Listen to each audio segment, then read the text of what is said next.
Quiet on the set. Amigos, welcome. Once again, it's the Kalifazz Puro Pichi Party Podcast. That's right, it's your buddy Kalifazz and the one and only daFunnyGuy. What's happening, everybody? Hey, get ready for this show. Get ready for this show right now. Because you know what?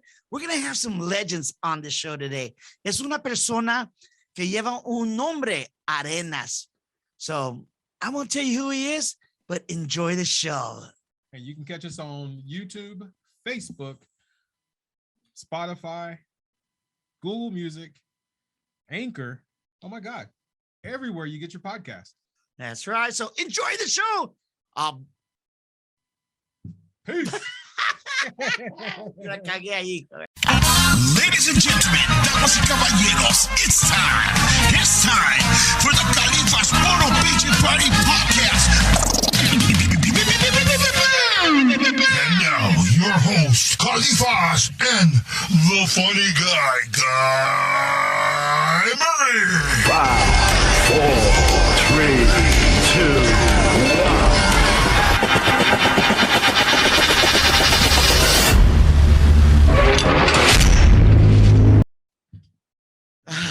All right. Ready? We're live. Amigos, welcome back once again to the Kalifazz Puro Pichi Party Podcast. My man. You know what? I'm tired of you pointing at me. I know my cue. What's happening, everybody? You know what? Once again, I want to thank you all. Thank you, you and you. Even if you don't like me, it's okay. It's okay. It's okay. Just press the like button and all that stuff. But today, man, we're having a big show. You know, Yes.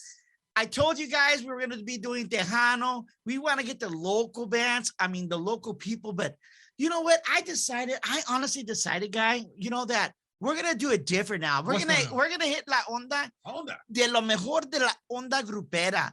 Onda Grupera. I love it. You know, today is the very first time that we're going to be doing un grupo that Kalifazz grew up desde niño. You know, once again, a big shout out to my tío Moses, my tío Ramon Mendoza. You know, we grew up listening to this band, you know. I mean, when we were little kids, these guys were playing Carlos band. I want you guys to know I am so honored, even though I say this all the damn time on the Kalifazz Party Cast. I want to tell you guys the honest to God truth. You know what? Esta familia, el nombre Arenas. You know, I've been blessed from my godfather, que descanse en paz, Miguel Ángel Arenas. I've been blessed to, you know, to be able to talk to Hector Arenas, you know, every night. He's like my godfather. He's like every night, hey, he says good night. El vato is the Tiger Arenas. So, but you know what? I'm going to do this show. I'm going to do this show. I'm fucking excited. Let's do this. Amigos, por primera vez, doing the primer show grupero, we have these legends, this legend que lleva un nombre tan grande, el nombre de Arenas. Con ustedes, bienvenido, Mr. Rudy Arenas, Los Diablos. Wow, what a great introduction. Thank you. It's my pleasure, Mr. Kalifazz, to be here in your show for the first time. You know what? It's funny because it's the first time I'm going to do something in bilingual, in Spanish or Spanglish or whatever you want to call it, because I feel Hey, Rudy, por favor, ayúdame. It feels funny because, you know, this is the first time I'm talking to two homeboys here from the San Diego area and you know, the ocean side, Carlsbad, the good old places where we started playing around that area at Carlsbad with Tío Mo back in the days.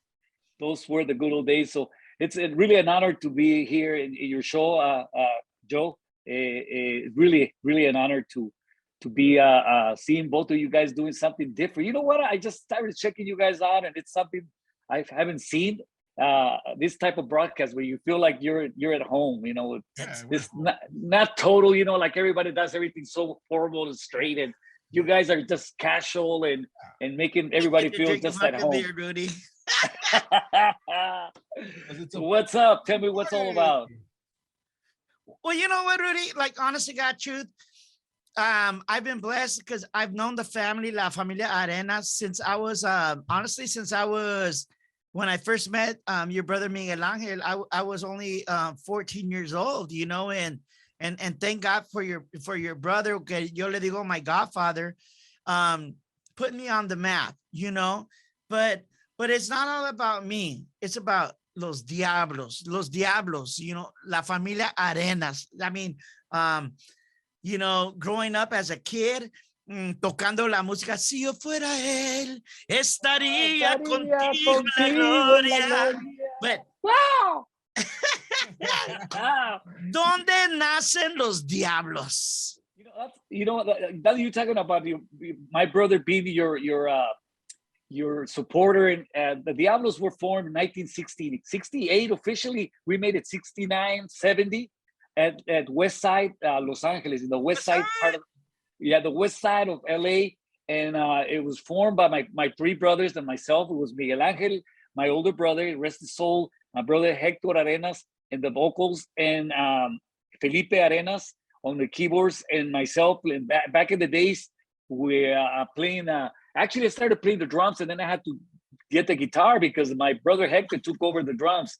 And those were the four hermanos Arenas that started the band back in 1970. And like I said, it was in my mother's house. In the back, we had a little back room by the backyard, and that's where we started making noise. Actually, it was all noise back in the late 60s, early 70s, and from there on, it's history, man. You know, we've been blessed that after all these years, I'm still, you know, carrying the legend of my brothers, because, you know, actually people say, well, you know, it's been so many years, so many different members and stuff, but the base of a group, you know, the foundation, it was my brothers. I have to take all the credit because I was only like 13 when I started with the Diablos, you know. When you say, I want you to say, when you say the credit, my brothers, it was the Arenas. Porque para mí la industria, tú dices, un músico que es músico,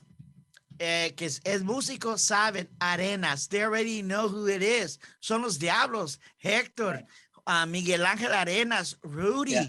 I mean, again, just to me, el nombre de Arenas, to me, I am so blessed, dude. I mean, just so blessed, but I mean, so then you guys were playing in your mom's room, in your dad's room. And you know what, we started. You know what? We're not even musicians. We were actually a bunch of young kids. You know, I said 13. My brother Felipe was like 16 or 15 or 16, and Hector was a little older. And the reason why Miguel Angel came in the picture, because he was the one that had more experience. He was my older brother. Right. And when we decided to play Mexican music, that was our the first attempt was to record our first record. We decided to call Miguel Angel because Miguel Angel was already, you know, more experienced. We were all a little bunch of kids liking, you know, soul music and rock and all that stuff, because that's where we grew up in the West Side, listening to all that kind of music that was happening in the you know, the Anglo market. But then Miguel Angel was my older brother, and of course he had more experience, more knowledge in the music. So when we decided to record our first record, we called Miguel Angel to join the band, and that's how he became a member. Because originally we started, you know, just making noise and playing supposedly rock, but it wasn't rock. It was just like, you know, noise.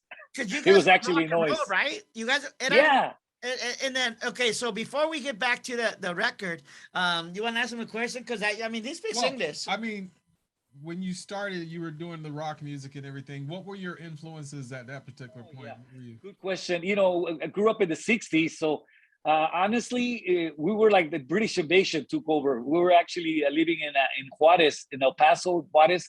So we saw the Beatles for the first time in the Ed Sullivan Show in 1963.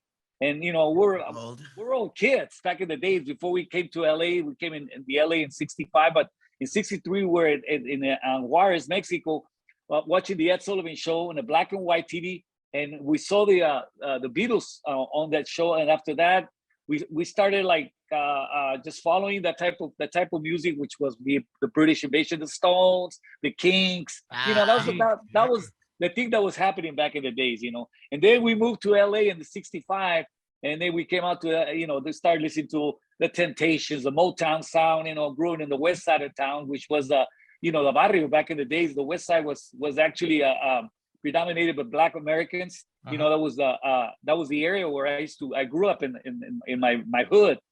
So we started liking the soul music, with the Temptations, the Four Tops, you name it, all, the Motown sound with, as a matter of fact, I live real close to Marvin Gaye's house.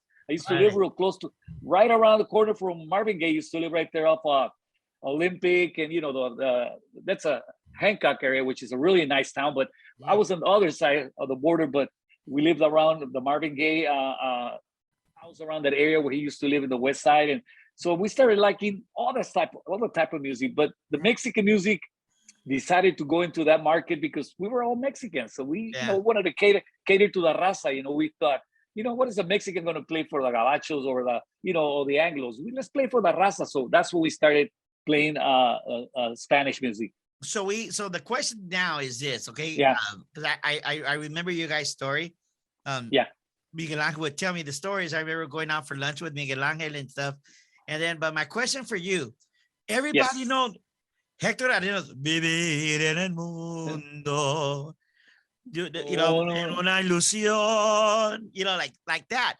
Who sang all those white songs? I don't get it. What? That's where the secret is, of success. People say, wait, the Diablos were so. The thing is that when you sing a song that it's a rock, you have to put the feeling of rock. When you play a cumbia, you've seen us perform. Right. We play a cumbia, we look like another different band. We play a ranchera, we sound like a Chicano, like a Tejano band, because we got all those influences from the Tejanos, from the Gabachos, and so that's what with the Diablo secret was that we got into performing a song.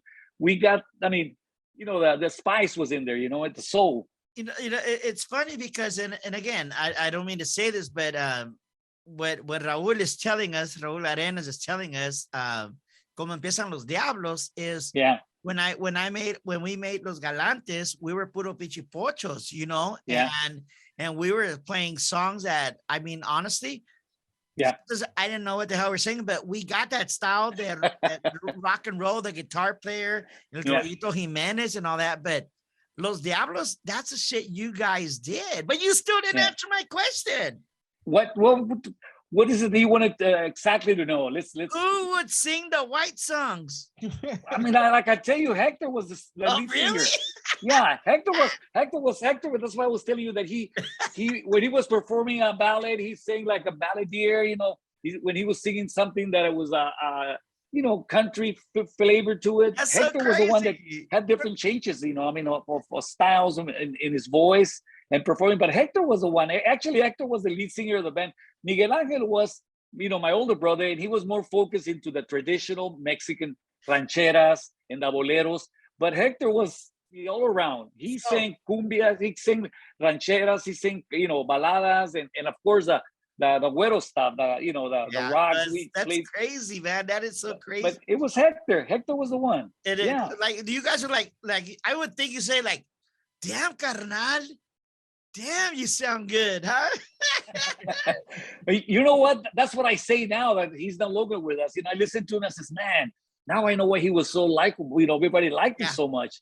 Now that he's not with us, I reminisce all those memories, and I say now I know why people are accepted him, because honestly he was really he was a great performer and a great singer, and and all around, like I said, he sang all around. I never got to meet Hector Arenas. Yeah. And, but like I asked my tío Mo, and he knows the whole story of the Los Diablos, man, the whole damn story of the Los Diablos, So then, dude, but I think the most exciting part about Los Diablos, que mucha gente no entiende, mucha gente no sabe, like you guys, yo soy un pinche chismoso, but you guys did this thing. You guys, and I think every time you do a podcast, nobody knows que Los Diablos fue el primer grupo, the primer grupo, perrón, que they brought out all those damn lights. They had these fucking fireworks, all this shit, dude. What? Yeah, dude, the very first band, because these vatos, Los Diablos, they were they grew up in that rock and roll shit, Right. So, and then these vatos are living in West in this Watson, no allá en West Side, yeah. Yeah, Pues, what's vas a Los up? Ángeles y venden los pinches cuates y que la chingada, so I know very well que Los Diablos, porque mi tío Moises me dijo, Los Diablos fue el primer grupo antes de Bookies, antes de todos los grupos. You guys were the very, very first band que pusieron pinche luces. Well, you know what? I'm glad that it's coming out of you, because sometimes people say, you brag too much. If I would say that, people said, you brag too much. But honestly, the Diablos were the pioneers in not only the visual part, but like you said, the effects, the music and the visual. Where 1974, 75, that's when we started bringing out, not only music, but started adding like the fireworks, the lights. Back in the days, everybody would carry a little the sound, the little speakers on the side. Yeah. We were the first one we were the little speaker that you have, the PA systems back in the days. We were the first ones that created the one with the snake, when you have your mixing board way up in the front. That thing. We were the first bands that actually, why we did that? Because we were in LA. I mean, this is the capital, man. We got everything here, and we had all these influences by, like I was telling you, the rockers and all the soul people. We wanted to do that to the raza. We say, why can't we do that? They got their market, so let's create the Mexican market by adding more to it than just the music. We did the visual part, and you know what? It was criticized a lot because they thought, here comes the Diablos with the circus. But that circus created, a wave, created a wave that everybody started, even the norteños would come up and do the introductions. We used to do the recording introductions. Right. When you come on the stage before, and announce the band with the fog machines and all that, and then the voice coming to the speakers with nobody on stage. We were the first one to do that. And now you see norteños, you see cumbiamberos, you see baladistas, all the gruperos are doing it. They say, we're the... And muchas veces, para los que no saben, los pinches Diablos, yo siempre digo pinches, puro pinche party, pero los pinches Diablos fue el primer grupo mexicano. Que digan que los Jonix, que digan que los Bookies, que digan, los Diablos fue el primer grupo que puso su show de luces. Y no lo digo yo, y no lo puede decir él. Si ustedes miran los podcasts de muchos otros que hacen lo que estamos haciendo nosotros. Industria del Amor, Grupo Anhelo, todos los grupos, bueno, Anhelo no estaba tan viejo, pero Industria del Amor, Los Fugitivos, todos los grupos dicen, del number one band eran Los Diablos. Wow. That's fucking badass, dude. You know what? Thank you for those compliments from all the colleagues and stuff. That feels good, to know that. Except, how the business is. Sometimes we kind of separate, each other. Like it's like the boxers, when everybody's on the ring, they go at each other, and up the ring. Sometimes we get to. So all those bands you were mentioning, I know them, and I'm really close to a lot of those bands that we started back in the 70s and late 70s, and some of them I have admitted, say, you know what, Diablos, you were the baddest. Honestly, I had a Industria del Amor, my friend Javier Solis. He's always every time I see him, he's always telling me, you know what, I'm a musician because of you. You were the ones that influenced me to become, and to admit it, that makes me feel good that and publicly I'm speaking out publicly, because he had come to me and says, thanks to you guys, I'm a musician because you guys influenced me to become a musician. So that's something to brag about, what I'm talking about? Well, then now also, you know what? I mean, we grew up, again, being Diablos fans, we would sit there, again, we would go to my and I always have to say my tío Moses' house, because Los Diablos para él, oh my God, Los Diablos, Los Diablos, Los Diablos. Again, I didn't even know who Miguel Ángel was. I did not know who none of the Arenas. We just knew Los Diablos. Entonces, cuando yo escuché esta música, pues yo, era mi onda, but cuando escuchas tú, when you hear all these bands que, la onda grupera que dicen Los Diablos, Los Diablos, Los Diablos, I go, fuck, really? Really? I mean, for me, I did not know. I just thought, to me, that they were my uncle's favorite band and when he anda pisteando una pinche cerveza, or when he's on his damn lowrider cars, when he's got all these cars, you know, and playing La Música de los Diablos. I go, come on, tío. Wow. How about changing the fucking music? No. Wow. You know, Los Diablos, Los Diablos. And, Yeah. and we grew up with this, and now that I'm older, I'm only 58, but it is so cool with cuando los grupos que fueron perrones y todavía son perrones, digan que los diablos, you know. I think una cosa, so how hard has it been for you to keep el name de los Diablos going? You know what? That's a big responsibility for me, because then, like I said, when I started the band, I was actually the baby of the family. And you know, I soaked all that information from them, all the knowledge my brother said. Like I said, I was 13, but thanks to them, they're my mentors. You know, I keep telling people the reason why I'm still carrying that cross, man, is honestly because of my brothers, because they put me on the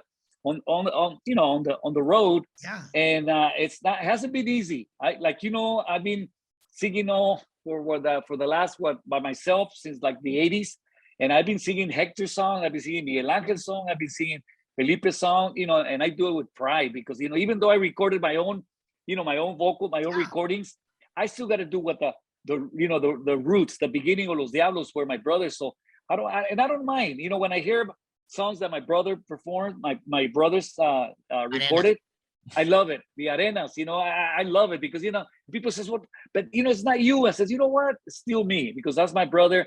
And he's the one that put me here where I'm at. Right. So, you know, I recorded more songs than my brothers, because I'm still in the band from the 70s up to date. But I'm concentrating more in representing Los Diablos with the roots, which were my brothers. You know, like I said, that's where the house was built, man. That's the foundations. You know, the foundation started in 69, 70. And that's what the house is here right now, thanks to the foundations that my brothers created for me and for who's joining me now, you know. How hard was it, or how exciting was it for you? Because, you know, siendo un músico, you know, you play at this place, and then you don't get to go home. You got to go to a Motel 6 because they leave the fucking lights on for you, because there might be cucarachas and all that shit. But how like you, when did you take over Los Diablos? What year? Well, see, this is the whole thing started like in the 70s. And by the time it was in 1980, my brother Hector left the band in 1980. He retired from the band. He was going through some harsh times himself. You know, he had some issues with himself. Unfortunately, you know, it's tough to talk about it, because, you know, he's my brother and he's not with us anymore. So from 80, I actually took over. I represented the Arenas with Los Diablos, you know. Right now, I'm messing with you. Let me finish. So lo que pasa, el vato fue para Chicago, fue para El Paso, Texas. So pienso que a lo mejor no pagó el Wi-Fi. Are you back? I don't know. I can hear you. I can hear you. No, you just froze up. Okay. Am I still there? But yeah, we're here. Your phone's ringing. Yeah, let it ring. Diles que estás ocupado, diles que estás con Kalifazz. Estoy con Kalifazz. Hang on. So to me, what we're trying to say is like, so you took over in 19, because I remember 1983. So you took over Los Diablos 1980? Well, actually, my brother left in 1980. So from 1980, I was by myself without my brothers. Was that scary? You know what? It was very scary, because, you know, as you know, if you know the history with bands, you know, when there's different people joining in, there's no, you know, it's very hard to replace somebody like with my brother was the image of the band. I had to admit, Hector had a lot of, you know, I mean, he had charisma. He was the man, you know. So when he left, it was hard for the people to accept whoever came in afterwards. And but I was very lucky that I was in Arena. So people look on the stage and they didn't see Hector. They said, "Oh, you know what? But there's a vato, you know, he's a Rudy is in Arena." So they accepted me. I was very blessed that you know, the people after my brother had left, they still came back and said, "You know what? I know your brother left, but as long as you're here, we feel comfortable because you're representing your brother."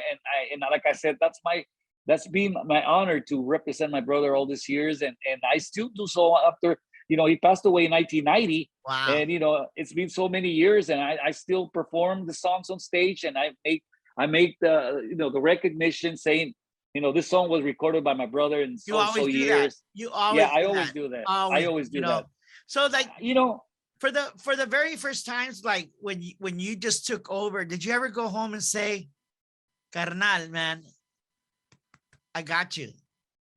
I got you covered. Not only when I go home, when he was on his grave, on the graveside, he was after we put a microphone on it. You know, when he was on his casket, we put a microphone on his hands, and we you know, I told him, brother, you know, you're not here with me, but I promise you I will represent you till the day I disappear from this land, you know. And look at now. I'm still doing it, man. You know, I'm very honored. I shed a lot of tears on stage, you know, when I sing his songs, and I'm not ashamed of it, because, you know, he actually, like I told you, he was my mentor. He was my brother. You know, I was only like 13, 14. I used to see that guy, and I would see him sing, and I would see the girls melt and scream and stuff. And say, you know, what's going on with this guy? What does he have? My brother's doing that. What's happening? La guitarra, right? And you were the cutie one, man. You had the curly ass hair. You were like the smiling guy and all that shit. No te hacían caso. Oh, yeah, I was still a kid, dude. You know, I was still in, you know, but you know what? All those years, I was soaking all that. I mean, I was just like taking all that information from them. I was checking them out, see what they were doing. So when I was alone, I had the book already, you know, under control, because I practically saw everything they were doing, and I wanted to do the same thing they did. And you know, Kalifazz, honestly, I've been very blessed that people have accepted me. I haven't had a complaint for nobody say, you know what? No way, you don't sound like the Diablos. Every time I go off the stage, I get nothing but, like, you know, say, you know what? I know you're here, and you've been representing the Diablos for over 50 years, and you do a good job, and that's my pay. I think because you know what? I think because when you go up on stage, tienes esa chispa, you know, tienes una chispa. You're over here dancing every fucking song. You're whispering. You're getting the crowd involved, and then you got to. What a lot of people don't know, I remember like a few years back, este vato, you got to check it out as YouTube. Lo pueden encontrar Los Diablos on YouTube, y van a ver que pinche Rudy anda baile carajo. Este vato, this guy, he got fucked up, man. His knees, he had some knee issues. I had a knee surgery. Was still on fucking stage doing that shit. You know what is funny? You know, people, my band members, you know, when they see me on stage, they look at me and goes, hey, dude, aren't you supposed to be, you know, sick with your leg? I said, you know, when I'm on the stage, man, you know, you're a performer, and you gotta entertain the people that come and see you perform. That's been my goal in my head since day one. I started with the band. You know, I entertain the people, man. You know, if you're gonna pay yourself to go see an entertainer, you know, even though we're not in the same shape we were when we started, you know, I'm 60 plus years, and I'm not ashamed to say that I feel like, you know, I'm still in the 40s or 50s, whatever, but, you know, I want to get the people in the mood, you know. I mean, it's the whole idea. You go to a Diablos gig, un baile or something, you want to make sure that people feel like, hey, I pay my way to see these vatos, and I want to make sure that I get, you know, some good feedback, you know. You know what happens, like we had a podcast con los Galantes, you know, the drummer, Rafael Ramirez, and my primo, you know, and we did a podcast, and all that I've always praises is Los Diablos and Los Buques. Wow. Because back in 1983, 83, you know, we're I think that's what local-wise, and not just local-wise, but, you know, we did this thing. We were pochos like Los Diablos. Well, you guys were Mexicans, but you guys went to the American thing. Nosotros éramos puro pochos. Yeah. And el orgullo más grande mirando, and I said that in a few podcasts behind, when we get to the San Diego Convention Center, y estaban los Buques, los Diablos, y los Galantes. To us, in 1983, that was our biggest thing, because, like I said, you guys were a classy ass band, dude. You guys were classy. Los Buques, que ni se dijera. And I'm going to tell you guys a little story.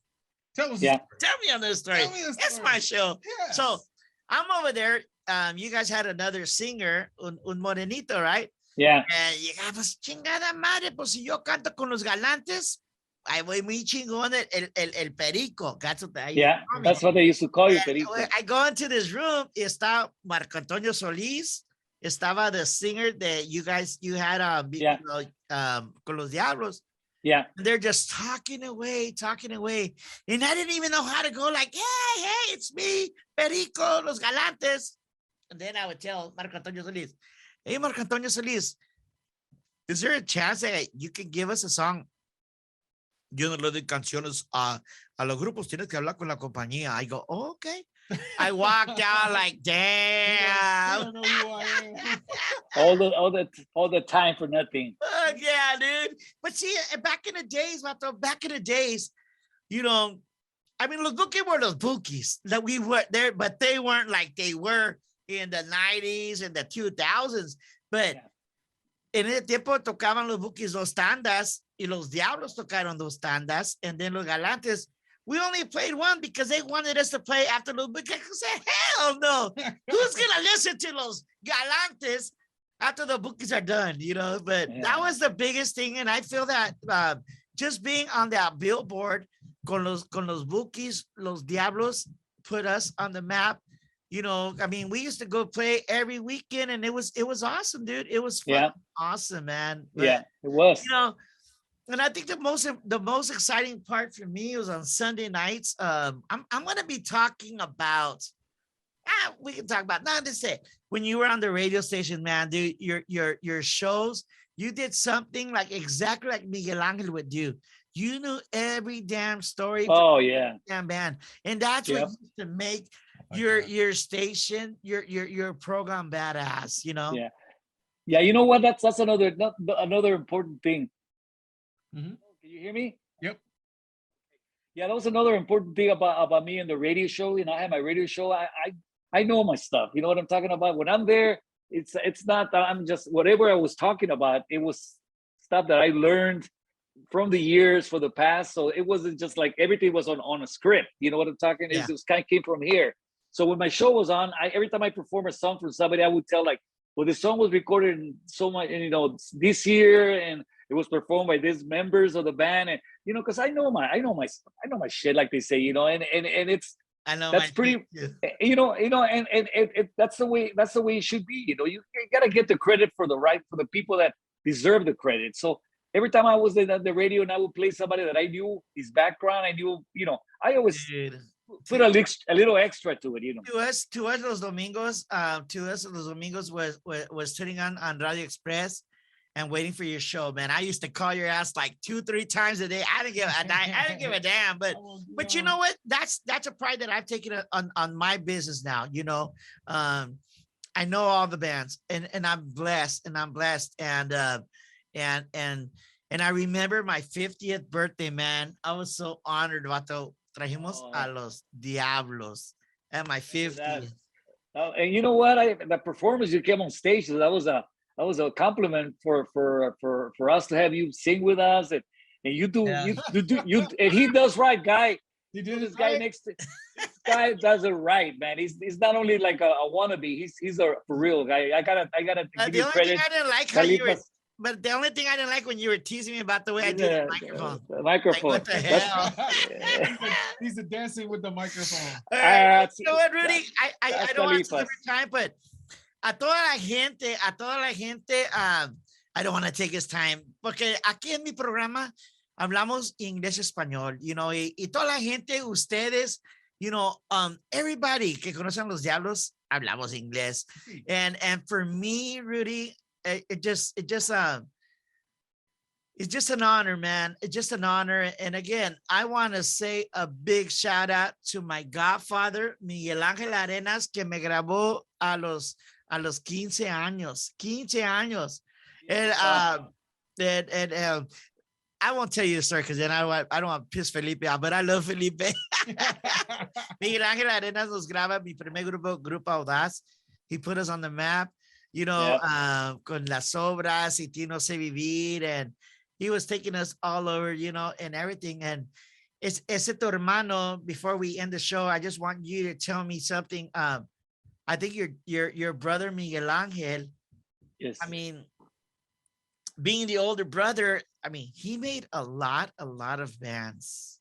Yeah. A lot of bands. You know that you know Miguel Angel. He was a very humble person, very friendly. He would call everybody. You know, when he passed away, a lot of people came up to me and told, man, you know, he called me the day before he passed, and just to say hi, how we're doing. You know, he was always like that. My brother was a very, I mean, big-hearted man. And what can I say about my brother, man? You know, he's besides being my idol, being my mentor in the music field, he was my oldest brother, and you know what? I became a straight guy because of him. He was very disciplined, you know.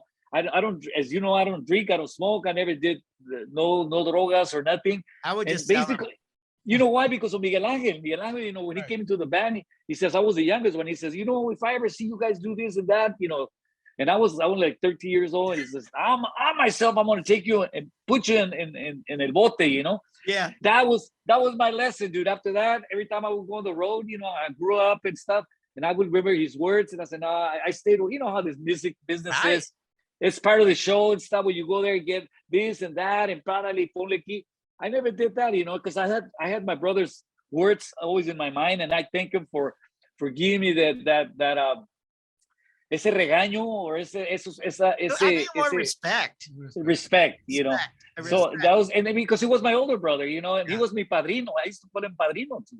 He was mi padrino. I would call him Padrino Miguel Angel. I never called him carnal or, you know, or brother, because I had so much respect for him. So talk about my brother, you know, he helped a lot of people, and he did a lot for you know, the fellow musicians and the DJs and everybody that was involved in the entertainment. My brother was always there to help, and very, very, very big-hearted man. And like I said, it's unfortunately he's not physically with us. Spiritually, he will always be with us. You know, what's funny is that me and Miguel Angel, we used to talk. He would always send me an inbox, ahijado, but then he would call him Malefua, Tatenko. He would call me all these damn all names, kinds of names. But I know that he was very, very proud of what I did, and we would talk and talk and talk. And I just want to say that again, para mí, Miguel Ángel Arenas, toda la familia Arenas, Hector, that's been very cool with me.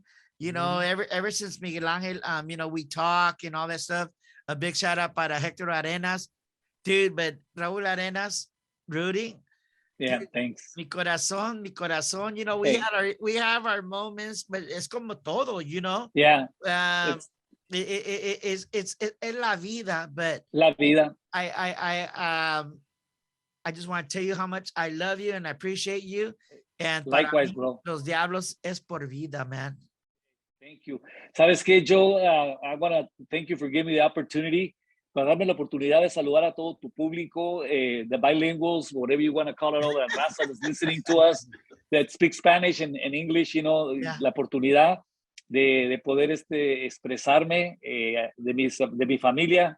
Pues la familia it's everything. Yeah. So talk about my family, you're talking about, you know, my main ingredient in my life. So I appreciate it that you have been part of my life and part of our Arenas, because, you know, like you said, you know the Arenas not only from on my side, but you got to meet Miguel Angel real close, and I really appreciate talking about my family on the way you talk about them. Hell, don't make me cry. No, that's why I don't want to go there, bro. Yeah, you know, but see, so you're touching the wrong buttons. Real quick, so en la historia del Perico, que es Kalifazz, mi papá muere a los 13 años. A los 14 entra Miguel Ángel en mi vida. So, I think we're going to have to go. Raul, Rudy Arenas. I hear you. Appreciate it. I just want you to tell everybody, before we go, mándele saludos a todos, where they can find the music. ¿Dónde miran a Los Diablos? Mira, voy a hacerlo un poquito en español para toda la audiencia que está viéndome ahorita por el canal de Kalifazz. Pues estoy muy agradecido que me hayas dado la oportunidad de saludar a todo el público. Y pues como te digo, ahorita los eventos de Los Diablos no es como era antes, porque han cambiado mucho la música. Pero cuando vean el anuncio de Los Diablos, los Godfathers, ahí estamos apoyando siempre a la onda grupera. So for those English-speaking people, it hasn't been easy for us lately because the music has changed a lot, and our style of music, it's not as it's more popular if it was back in the 70s and the 80s, But wherever you see Los Diablos and you see Rudy Arenas, I'm there for you guys to do what we do best, which is entertain and just have a good time with all the raza that comes by to see us. I really appreciate your support through all these years, since 1970 to the present. Really appreciate it. Si quieren música de Los Diablos, vayan al YouTube. Vayan, búsquenle. Hay tantas rolas que fueron exitazos de Los Diablos. Amigos, yo quisiera despedirme. Una vez más, le doy las gracias a Rudy Arenas. A ti, gracias. Arenas, a toda la familia Arenas, que para mí han sido el apellido. Cuando dices Arenas. Sinónimas de los Diablos. Y también, acuérdense, Miguel Ángel Arenas y sus demonios.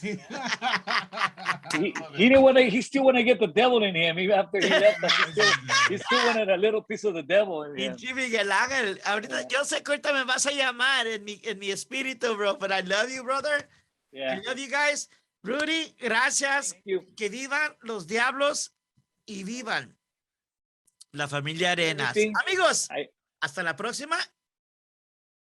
Oh, he froze up again. No, he's there. You there? He's oh, back. Yeah. Los Diablos. Los Diablos. Por vida. Por vida. Pues, man. Peace. Peace. To be on our show, contact Kalifazz. Kalifazz Studio, 760-208-7264. If you want to be on our show on our next episode, get in touch with us today.